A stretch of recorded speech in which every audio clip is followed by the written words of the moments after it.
mencionados, a ceia do Senhor e a mesa do Senhor. O versículo 14, ele nos lembra agora de um outro importante princípio nas Escrituras. Foi falado que houve um problema em meio aos coríntios, e esse problema tinha a ver com a idolatria, e ali ele diz, portanto, meus amados, fugi da idolatria. Mas por que eles tinham um problema com essa idolatria? Os comportamentos dos coríntios não estavam adequados. Por que os comportamentos estavam errados? O comportamento também nosso, a relação à mesa do Senhor, a outras coisas da vida cristã, podem estar errados.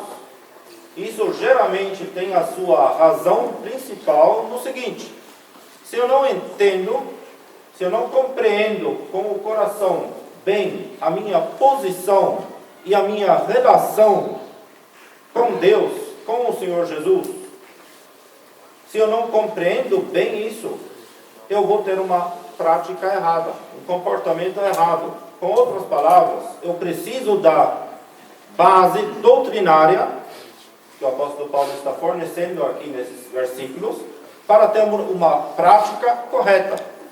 E muitas vezes na cristandade você vê o contrário. Temos a ceia do Senhor, vamos celebrar. Nós vamos fazer da nossa maneira. Não se preocupa com os princípios que a palavra de Deus coloca. Não se preocupa com a base de doutrina. Mas uma prática sem doutrina não funciona. Uma doutrina sem prática é morta também, é seca. Mas uma prática sem doutrina, para onde que vai? Como você vai resolver uma questão matemática na escola, se você não sabe o princípio que está por baixo daquilo? Aí 2 mais 2 de repente vai fazer 5 e você tem razão ainda. Você precisa saber a regra para chegar ao resultado correto. Isso também é assim com as coisas de Deus. Duas breves coisas. Wie schreibt oder wie gibt der Apostel die Ermahnung? De que maneira o apóstolo Paulo está dando a exortação aqui? Er schreibt, meine Geliebten. Ele diz, meus amados. Das waren die Glaubenden in Korinth. Eram estes os amados, eram os crentes lá em Corinto. Und das ist heute jeder, der an den Herrn Jesus glaubt. E hoje está compreendido nisto cada um que crê no Senhor Jesus. Er ist von Gott geliebt. É alguém que é amado por Deus. Und hat eine wunderbare Verbindung zu dem Herrn Jesus. E ele tem uma ligação, uma relação maravilhosa com o Senhor Jesus. Lasst uns Freude und Dankbarkeit haben, dass wir durch die Gnade, die wir an den Herrn Jesus glauben, zu diesen Geliebten gehören. Que tenhamos alegria e gratidão, que nós, que por graça cremos no Senhor Jesus, pertencemos também a estes amados. Jetzt sagt der Apostel, flieht dem Götzendienst. Então ele acrescenta, o apóstolo acrescenta, fugir da idolatria. Wir haben jetzt gehört, was das bedeutet. Nós ouvimos o que isso significa. Dass die Menschen sich zu allen Zeiten eigene Vorstellungen gemacht haben, wie Gott ist. Que as pessoas já em todas as épocas fizeram uma concepção própria, uma ideia própria daquilo que é Deus. Sie haben sich Steine, Holz und alles Mögliche gemacht. Fizeram para si objetos de pedra, de madeira, de qualquer tipo de coisa. Die tote Gegenstände waren. Objetos mortos em si mesmos. Aber was bedeutet für uns heute, die wir solche Dinge in unserer Mitte fast gar nicht mehr haben? Mas para nós hoje, que não temos basicamente mais esses objetos em nosso meio, esse problema, o que significa então essa idolatria? Obwohl wir auch schon uns immer wieder diesen toten Gegenständen nähern, die vielleicht uns helfen sollen in einer Not. Ainda assim que nós também muitas vezes nos aproximamos daqueles objetos mortos para que nos de alguma forma ajudem em alguma necessidade ou aflição. Und so sagt der Apostel, fliehe diesen Dingen. E assim o apóstolo diz, fugir dessas coisas. Flieht den eigenen Vorstellungen von Gott. Fugir das ideias próprias a respeito de Deus. Flieht den Dingen in den eigenen Vorstellungen, die wir über den Willen Gottes haben. Fugir das percepções próprias que você tem a respeito da vontade de Deus. flieht den Dingen, die eigene Vorstellungen über den Weg, den gemeinsamen Weg der Kinder Gottes haben. Fugir também daquelas coisas que procedem de ideias próprias a respeito do caminho comum dos filhos de Deus. Das sind alles Vorstellungen der Menschen. São todas imaginações dos homens. Aber wir haben, die Geliebten haben das Wort Gottes. Mas nós, os amados, nós temos a palavra de Deus. Und wir sind heute umgeben von diesen vielen Ideen der Menschen, wie sie sich Gottesdienst vorstellen. E estamos hoje rodeados daquela multidão de ideias das pessoas, como elas imaginam serviço culto a Deus. Als wir zum Ou ersten, religião, para falar com a palavra do Peter no início. als wir zum ersten Mal nach Brasilien kamen, Quando nós chegamos pela primeira vez ao Brasil, haben wir gestaunt über die vielen Ideen, die die Menschen haben, wie sie Gottesdienst machen. nós nos admiramos daquelas muitas ideias que as pessoas inventam de como fazer culto a Deus, como prestar culto a Deus. Ich habe gesagt, wir Deutsche sind dazu dumm zu. Eu falei, nós alemães, eu acho que nós somos bobos demais para inventar tanta coisa.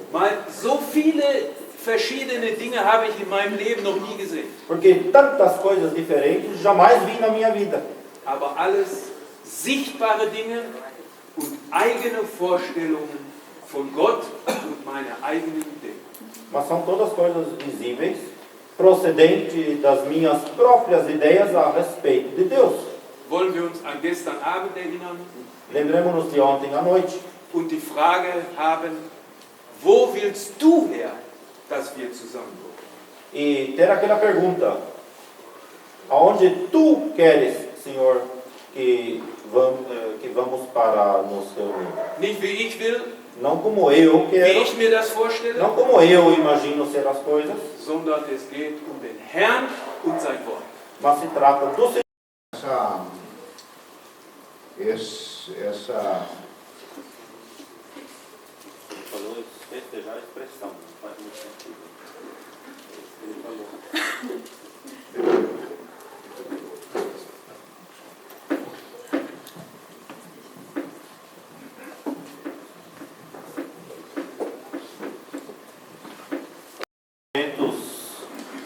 Que consideramos a respeito desse tema que temos diante de nós.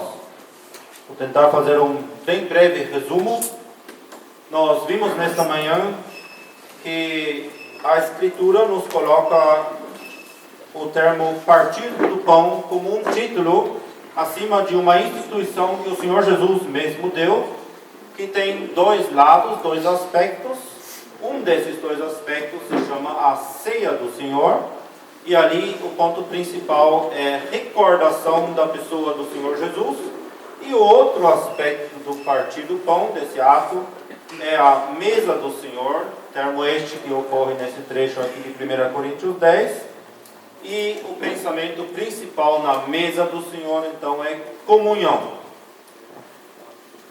Nós vimos também que para praticarmos esse partir do pão da maneira correta, assim como todas as demais coisas, precisamos ter uma base doutrinária primeiro, da qual flui então a prática correta.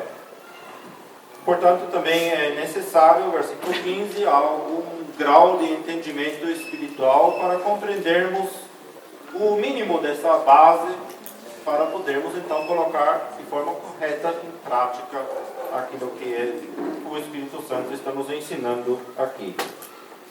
Vimos também que há uma certa liberdade cristã em todo esse contexto desse capítulo, já a partir do capítulo 8, e que essa liberdade cristã está ligada a responsabilidades. Se não me engano, o irmão Davi usou o termo liberdade em responsabilidade.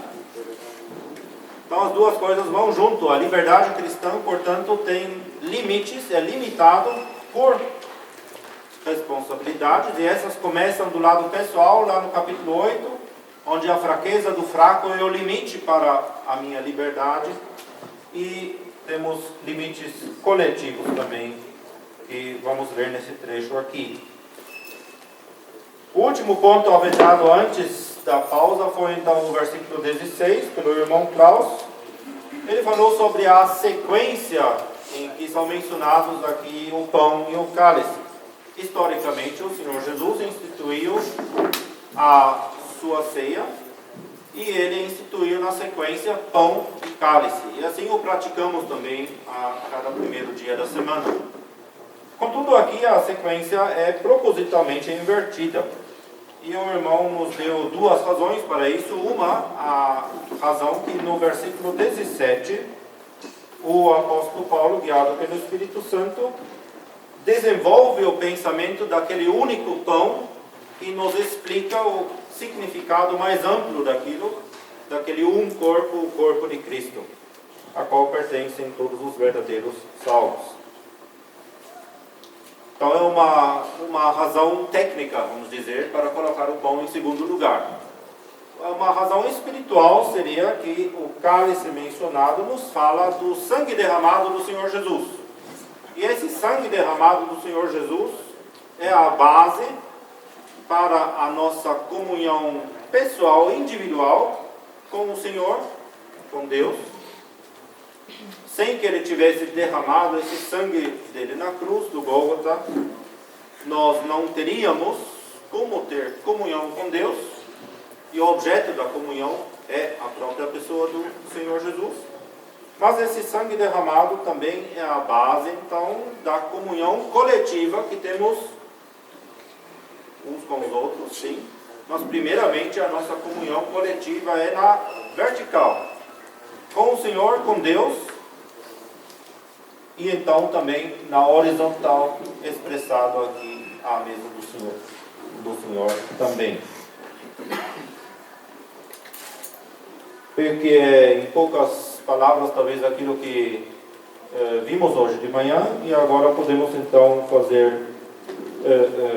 seguir com esses versículos. Quem tem ainda talvez algo a dizer a respeito do versículo 16, bem-vindo. Se não, temos depois vários princípios a serem abordados nesse capítulo. Princípios que dizem respeito à participação a essa mesa, princípios que dizem respeito à unidade do corpo e assim por diante.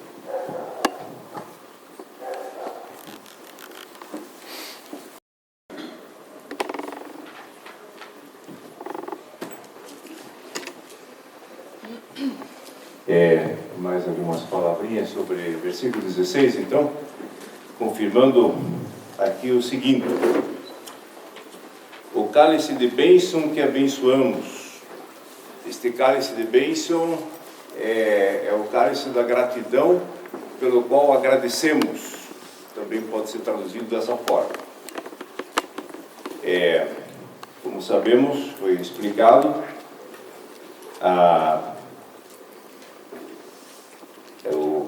1 Coríntios 10 e Coríntios 11 tem uma diferença. Aqui, o primeiro lugar, já foi falado também, é o cálice que está sendo tratado aqui. Todos os salvos que poderão tomar parte,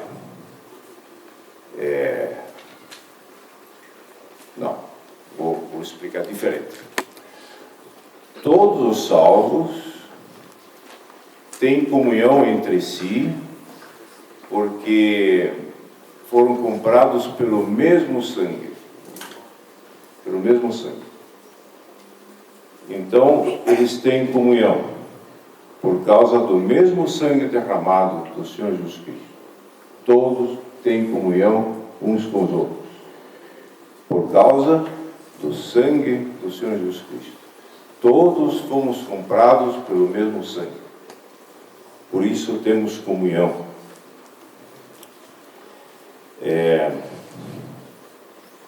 E a segunda posição, e não é o pão que partimos, comunhão do corpo de Cristo. Também o mesmo pão que no capítulo 11 representa o corpo do Senhor Jesus Cristo, aqui este pão representa a unidade que o Senhor Jesus formou entre todos os salvos. Ele não somente os salvou, mas também os unificou.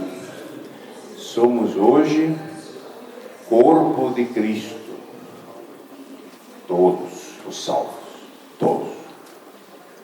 Aquele salvo na Igreja Católica também faz parte do corpo de Cristo, pelo mesmo sangue.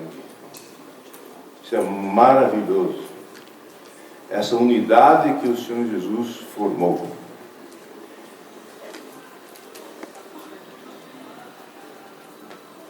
Fica uma coisa clara. Aqui nesse texto aqui, é uma indicação sobre o que fazemos no partir do pão, no manjar do Senhor, que denominamos de ceia, mas que é o manjar do Senhor. Existem entendimentos que a ceia deve ser tomada à noite, não de manhã. Na verdade, no original não fala ceia. A ceia era a Páscoa. Lá fala sempre agora o manjar do Senhor. O manjar do Senhor. Que nós agora, para simplificar, vamos falar ceia. Nesta ceia, nós, quando partimos o pão e comemos dele, é diferente, porque lá nós lembramos do corpo do Senhor Jesus Cristo, do seu corpo, dado por nós. Aqui a representação é o corpo como um todo, todos os salvos. Todos os salvos. Então, esses salvos foram salvos pelo sangue, comprados pelo sangue, e são unificados como um corpo. Por isso também diz no versículo 17 que todos participamos do mesmo pão. Todos os salvos participam deste mesmo pão. Eles todos são uma unidade. A expressão exata da unidade, aqui no capítulo 10.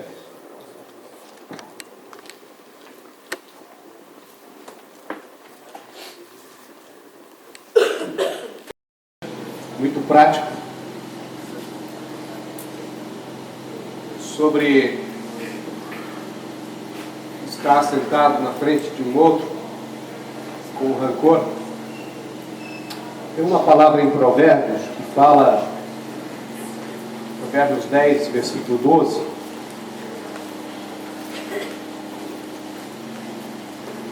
que fala assim, Provérbios 10, versículo 12: o ódio excita contendas. Vou parafrasear: o ódio provoca divisões,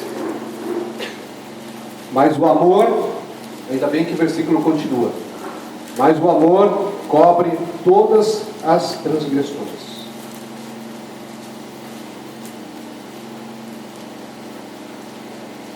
Não poucas vezes nós somos abordados por questões desse tipo,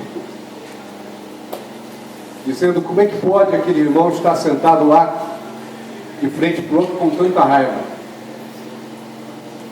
Como é que pode, com tanta desavença, estar sentado lá e partindo o pão?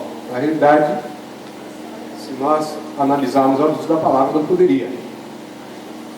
Se ele tem esse ódio no seu coração, se ele tem raiva do outro irmão, se ele está cheio de ódio, ele não deveria estar lá partindo o pão, mas deveria ter resolvido o problema. Normalmente, quando há essas desavenças, é porque um irmão acha que pecou contra, que o irmão pecou contra ele. Então, nós temos uma palavra em Mateus 18, versículo 15, que muitos conhecemos, mas nós reforçamos mais uma vez aqui, que diz assim: se teu irmão pecar contra ti, vai arguí-lo entre ti e ele só. se ele te ouvir, ganhaste o irmão. Em outras palavras, se a situação está desregular, se você acha que o irmão pecou contra você, vai lá, conversa com ele. Se ele entender que realmente pecou, no domingo, no partir do pão, vai estar tudo bem. Vai estar tudo feliz, tudo alegre, vai ter realmente uma comunhão. O ponto que chegar nesta situação é um tanto quanto difícil. E eu gosto de dizer que existem duas opções para a pessoa que se sente ofendida. A primeira é esta aqui. Eu não sei se é a primeira ou segunda, mas vai depender de cada um e depende do caso. Uma das recomendações está aqui, é bíblica. A outra, qual é? Você não levar a ofensa para casa. E eu não estou dizendo de colocar pedra em cima, porque eu já ouvi aquela expressão, eu vou colocar, então tá bom, já que você me ofendeu, eu vou fazer o seguinte, eu vou colocar uma pedra em cima desse problema, e daí a gente deixa assim, tá bom? Só que normalmente essa pedra, depois de uns 10, 15 anos, 5 anos, 6 anos, depois remove essa pedra e puxa lá dentro do buraco o problema de novo, o problema que nunca foi resolvido. Então eu estou dizendo o seguinte, duas situações. Ou você não leva em consideração, abraça e continua amando aquele irmão, ou você resolve com Mateus 18:15. E é muito interessante, nós que somos aqueles que são casados, parece que tem um aprendizado bem interessante nisso. Meus irmãos, se no casamento, para cada situaçãozinha, para cada palavrinha torta, para cada, que você acha que foi torta, para cada olhar torto, você tiver que sentar na mesa e discutir a relação, vamos parar tudo aqui no casamento, vamos discutir a relação. Se para cada, seria um sacrifício. Quantas vezes a sua esposa ou o seu marido, eu quero trazer esse exemplo depois para a prática da Assembleia dos Irmãos. Quantas vezes a gente ouve algumas coisas e tolera, está tudo bem, está tudo numa boa. Entendeu que a pessoa está numa situação, teve um momento de desconforto e falou e disse, mas não é aquele o sentimento que a pessoa tem. E você releva, a esposa também te releva. Agora, quando a gente vai para o âmbito da Assembleia, não se tolera absolutamente nada, as pequenas coisinhas não se toleram. Então nós temos que também aprender a tolerância, o amor, como temos lido, que ela cobre, como lemos lá no projeto, uma multidão de transgressões. Nós temos que tolerar. Então o ambiente vai ficar mais pacífico, mais agradável, porque não há ambiente pior numa assembleia onde existe confusão, desavenças, intrigas. É sacrifício para todo mundo. Então, já que temos ouvido falar sobre o sangue do Senhor Jesus Cristo, da preciosidade do sangue do Senhor Jesus, nós devemos levar isso em consideração antes de nós partirmos para uma discussão mais acalorada com os irmãos. Mas lembrando, só fecho dizendo que não é colocar pedra em cima, porque pedra em cima é muito perigoso. A palavra comunhão ainda. Durante a pausa, antes da reunião, um irmão comentava que bênção que nós temos embutido nessa palavra, comunhão. Que bênção imensa que nos deveria sacudir, nos deveria fazer prostrar de joelhos ante o Salvador.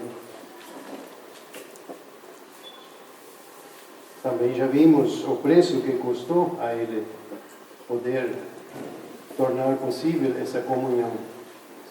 O seu próprio sangue teve que ser derramado. nada mais e nada menos que o próprio sangue do Senhor foi derramado para tornar possível essa comunhão. Primeiramente do homem com Deus e também entre nós.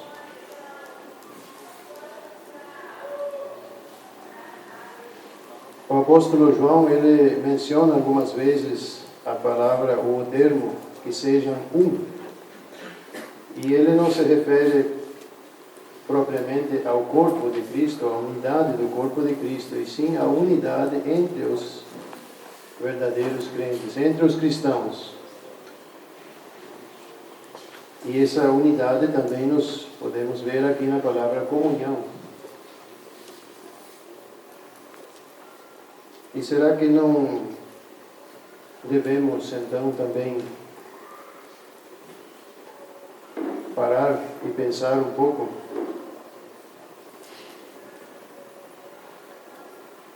Quantas vezes não há uma verdadeira comunhão entre nós? Quantas vezes há divergências que se tornam cada vez maiores? Quantas vezes há ciúmes, invejas, coisinhas em si mesmas muito pequenas, que, no entanto, perturbam essa comunhão, tiram o gozo dessa comunhão?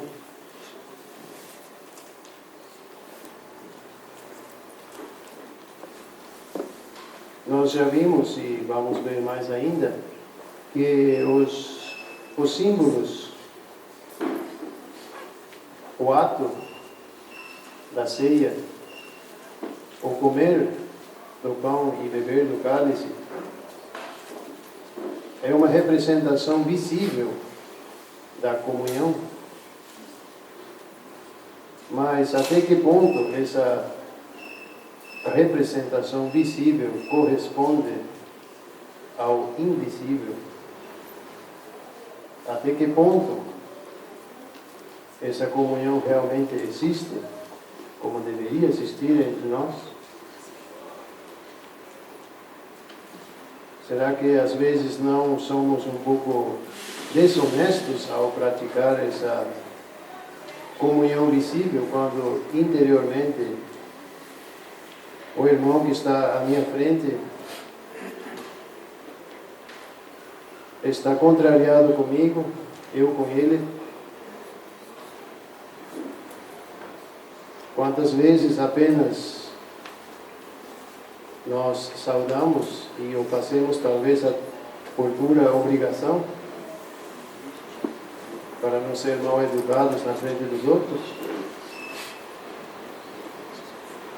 E onde está então a comunhão interna que nós representamos aqui publicamente? Será que não é momento também de nos conscientizar da seriedade desse aspecto?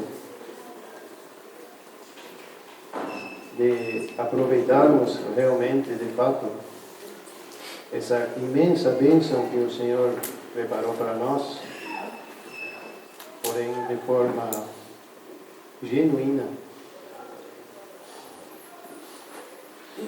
Vamos cada um pensar consigo e procurar fazer o que o Senhor Jesus mesmo disse num outro momento e num outro contexto: se fores trazer a tua oferta e te lembrares que o teu irmão tem algo contra ti, vá primeiro e acerta essa situação e depois traz a tua oferta. Será que essas palavras não falam também a nós? Quantas coisas poderiam ser diferentes em nosso meio se nós praticássemos de fato e de verdade essa comunhão?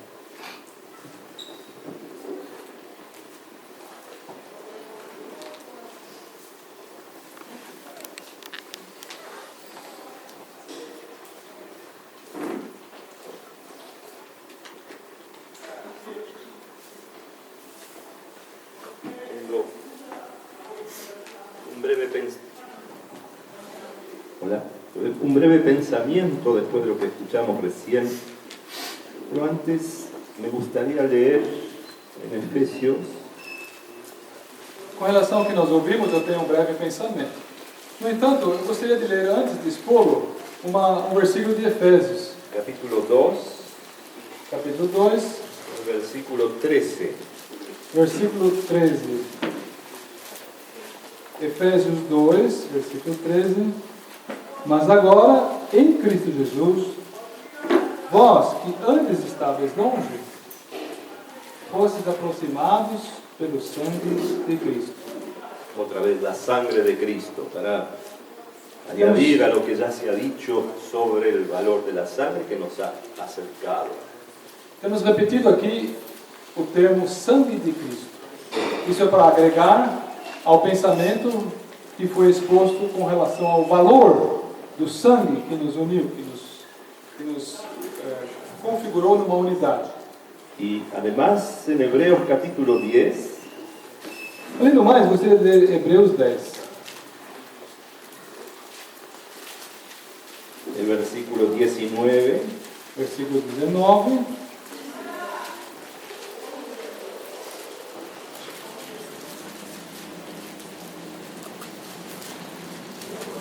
así que hermanos, teniendo libertad para entrar en el lugar santísimo por la sangre de Jesucristo. Tendo, pois, irmãos, intrepidez para entrar no Santo dos Santos pelo sangue de Jesus. Podríamos añadir otros versículos más. Poderíamos agregar outros versículos ainda, Que nos hablan de esa comunión a la que hemos sido llevados por la sangre. que nos falam da comunhão a qual nós temos sido encaminhados mediante o sangue, Para gozar de la comunión con el Padre y el Hijo y entre nosotros. visando gozarmos da comunhão com o Pai e com o Filho e também entre nós. Entonces lo que aprendemos de la comunión a la que el Señor nos llevó, todo esto es fácil. Uma vez que nós temos aprendido, compreendido acerca da comunhão a qual o Senhor nos introduziu, Es su, tudo isso passa a ser fácil.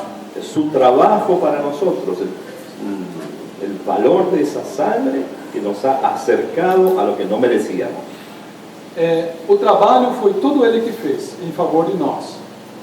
Se nós temos alguma coisa, é baseado no mérito do sangue e este não é mérito nosso.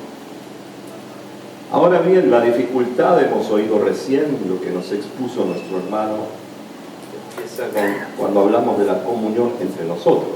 Agora vem uma dificuldade. Nosso irmão acabou de nos fazer menção de problemas que surgem na comunhão entre nós. Y esto nos hace bajar un poco el nivel de aquella altura que vimos hasta las cosas un poco tristes que necesitamos tratar. E nós todos concordamos que são coisas de alto nível que temos tratado. Porém, se agora falamos das dificuldades entre nós, isso nos obriga a descer o nível para um pouco mais abaixo. Y en relación con la práctica, ¿y cómo hacer para que esta comunión sea gustada así como nuestro hermano nos reclamaba de parte del Señor, ¿no? E com relação à prática, como então nós fazemos para usufruirmos de uma comunhão no padrão ideal, como o irmão reclamava por vezes não existir? A veces las divergencias entre los hermanos comienzan con cosas muy pequeñas. Às vezes, as divergências entre os irmãos começam com coisas muito pequenas. Y tenemos algunos versículos, estoy pensando en el Cantar de los Cantares. Temos alguns versículos, mas particularmente eu recordo Cantares 2, El versículo 15, onde no versículo 15 se lê: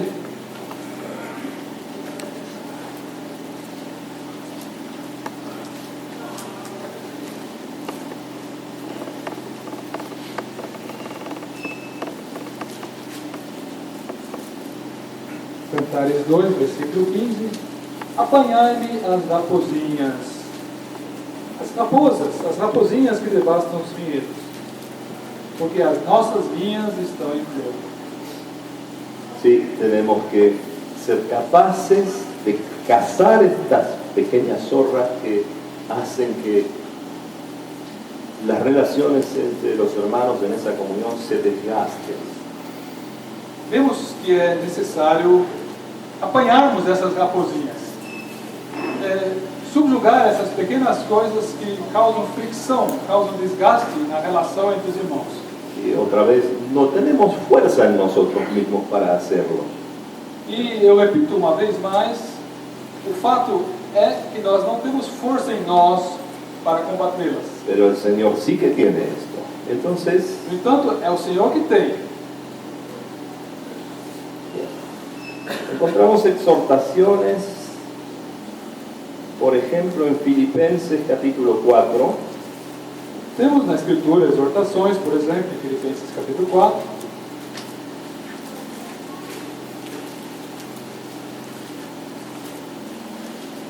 el versículo 2, no versículo 2, rogo Evódia e rogo a Sintique, pensem concordemente no Senhor.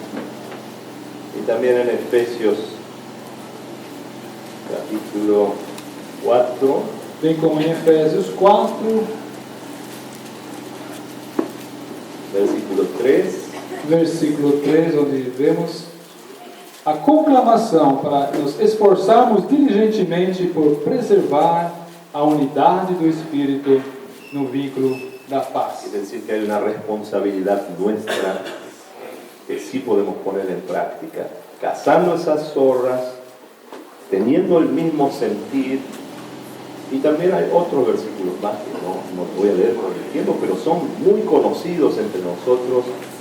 Vemos, pois, que temos uma responsabilidade prática para preservar essa unidade. Por um lado, caçando as raposinhas, aquelas coisas que nos causam atrito entre nós, e aqui também empenhando-nos para ter o mesmo sentir, enfim, visando almejar a preservação da paz. Ser del mismo sentir. Sejamos do mesmo sentimento.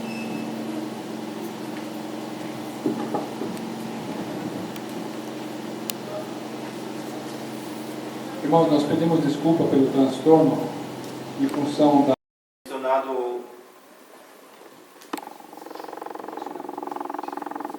Foi mencionado o versículo 42 de Atos capítulo 2 e mencionado esses 4 itens ali. Em nossas Bíblias não fica muito claro, mas na verdade esses 4 itens estão colocados em 2 grupos de 2: doutrina e comunhão, partir do pão e oração. Então nós temos um primeiro grupo que são características de algo daquelas pessoas, e o segundo grupo são ações que aquelas pessoas faziam devido àquilo que havia entre eles existente. Então, o partir do pão e as orações são atos visíveis que fluem a partir da doutrina e da comunhão. A doutrina é a base para o partir do pão, a doutrina é a base para uma oração conforme a vontade do Senhor. A comunhão encontra a sua expressão no partir do pão e também, se pensamos em petições, por exemplo, que atingem a todos nas orações. E esse princípio, que é algo invisível, porque a comunhão em si, a essência da comunhão é invisível. Eu não consigo ver ela pode se manifestar para fora. Mas a essência daquilo que a comunhão é em si, é algo que não se vê. Mas isso encontra então uma expressão por meio de algo visível. E esse princípio temos aqui em 1 Coríntios 10 também. O pão que partimos não é porventura a comunhão do corpo de Cristo. Então o simples ato de partir o pão, esse ato exterior, ele é a expressão da comunhão feita pelo Senhor Jesus. E é a principal, e talvez podemos até dizer, a única expressão. A comunhão na prática, aquilo que nós fazemos, são consequências que vêm a partir daí. São consequências lógicas até, tem que existir também. Mas a comunhão na prática, ela não vai funcionar, ela não vai existir, nem um relacionamento segundo essa comunhão entre eu e o Penny, por exemplo, se nós não tivermos entendido os princípios que estão por detrás daquilo. Podemos até ter boas conversas, mas não conversas no sentido dessa comunhão. Uma outra coisa que nós vemos aqui, o apóstolo Paulo se inclui. Eu vou mencionar os verbos. Porventura o cálice de bênção que abençoamos, o pão que partimos. Depois no versículo 17, somos muitos, participamos do mesmo pão. O apóstolo Paulo estava em Corinto?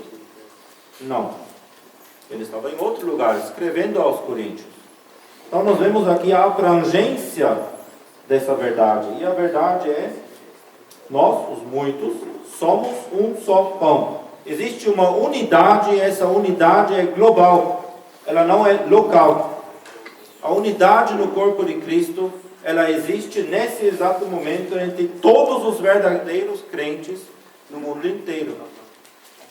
E ela é uma comunhão que ultrapassa os limites das denominações que o homem fez. Quando vamos falar dos critérios para a recepção à mesa do Senhor, com certeza vamos falar também desse ponto ainda com mais detalhes. Mas nunca devemos esquecer que a essa comunhão pertencem todos os verdadeiros salvos, mesmo que algo de repente nos separe. Uma outra coisa que está ligado a esses verbos aqui, não existe aquele irmão pastor destinado a partir do pão. O cálice de bênção que abençoamos. Quem que abençoa? Quem que agradece? O meu irmão. Vocês concordam que não são todos que falam ao mesmo tempo? Mas diz aqui, é o cálice que nós abençoamos. Aí se coloca a pergunta, será que quando eu não sou o irmão que está falando a oração, no caso dos irmãos vai ser sempre assim? Será que eu estou da mesma forma envolvido? A palavra diz aqui, não é ele que está abençoando, não é ele que está partindo o pão, somos todos nós. Estamos pensando no significado daquilo, estamos nos ocupando de fato com a profundidade da pessoa do Senhor Jesus, ou estamos simplesmente assistindo aquele irmão fazendo? Não é assim. Todos nós estamos envolvidos.